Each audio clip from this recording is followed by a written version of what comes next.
Beverly, thank you. And a friend of Zina Haughton's tells Fox 6 their marriage started to fall apart when she confronted him about an alleged affair. It was after she threatened to leave that he slashed her tires. That led to the restraining order we've been reporting. Tonight, Justin Williams speaks to others who knew her. He joins us live with that part of our coverage. And Mary, some of the people who knew Zina Haughton best say they're still far too shaken to speak with us on camera, and we're respecting their wishes to be given a little more time before doing so. But then there are other folks who knew her well who say that they simply feel compelled to speak out right now to try to keep this conversation off of the shooter and instead on a woman they describe as a good person who will be dearly missed.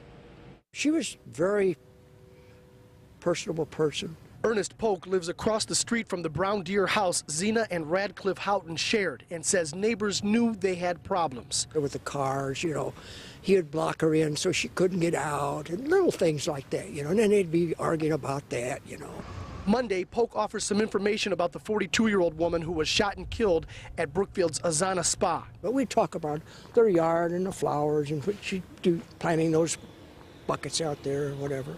Meanwhile, when I heard the name, I knew what happened.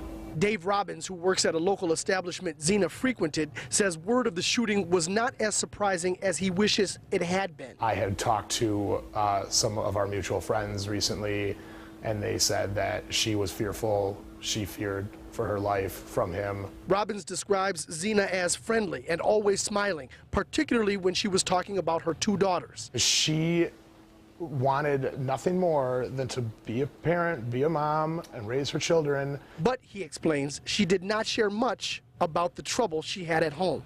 She was just a really strong, brave individual, and to hear that it was a domestic violence situation was almost more surprising to me because of how I felt about her as a strong individual.